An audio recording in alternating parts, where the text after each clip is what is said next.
You may have noticed that I recently created a really large end grain cutting board that ended up having a little bit of a wobble, which was super frustrating. I tried to fix the wobble using an electric planer, as well as using some little feet that I picked up off of Amazon, neither of which worked.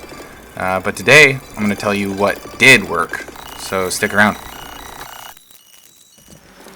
Once again, I went onto the internet to find these feet that can be adjusted.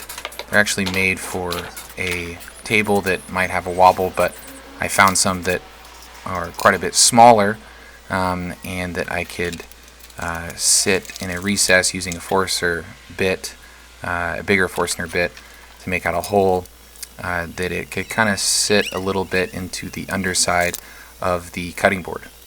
So in order to cover up the feet that I had added to the cutting board previously, I marked out the area just right over top of it, and then used a hole punch to start the hole, and then I used the Forstner bit to drill out just enough on the underside of the cutting board. You can see that I added a piece of masking tape to have a quick reference for how deep I should bore the hole out, so I didn't go too deep, because then I will use a smaller drill bit, once again using a piece of masking tape to understand how deep I should go. This is really important for this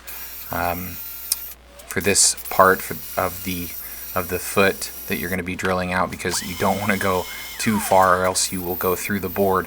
So I even actually turned down the power on my drill so that I took it slow. I didn't want to bust through the top of the board. That would be so unfortunate. For each of the feet, they include a little T-nut with prongs that you hammer into the smaller of the two holes, and this has the threaded insert on the inside that you can screw the leg into, and then you can actually just adjust the leg up and down. And so if you have a wobble in a board like I did in this big large end grained cutting board butcher block, then you can add these T-nut inserts and then add in the foot, and once you have 4 of them, then you can adjust the overall level of the board once it gets onto your countertop.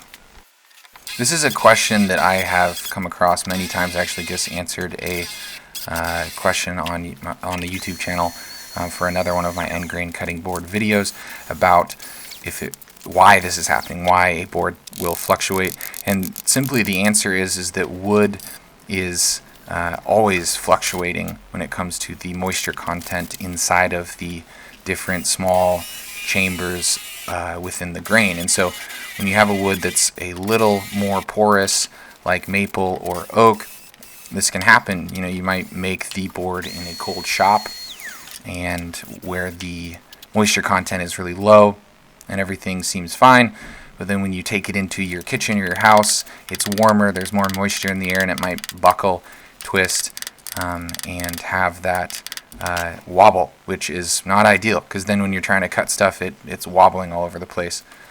So it's normal, but this is a good way to fix it. That's also why it is important to keep your board well maintained with regard to adding oil. Here in a second, after I use those feet to level out the board, which worked great, I went ahead and sprayed some additional water on the grain so that it would raise the grain, make the grain open, and then I used some pure raw linseed oil on the board to give it another really thick coat so that the oil will actually clog up the pores on the top side of the wood and allow the board to maintain a consistent moisture content inside, which will then help it stop fluctuating and moving. Anyways, I hope that you found this video to be useful. For those of you out there who have experienced this issue where there is a wobble, either in a big cutting board or in a table, this is a good option for fixing that wobble. Don't freak out. Wood moves. It's normal. Just respond correctly. Do something that will fix it. All right. Take care. See you next time.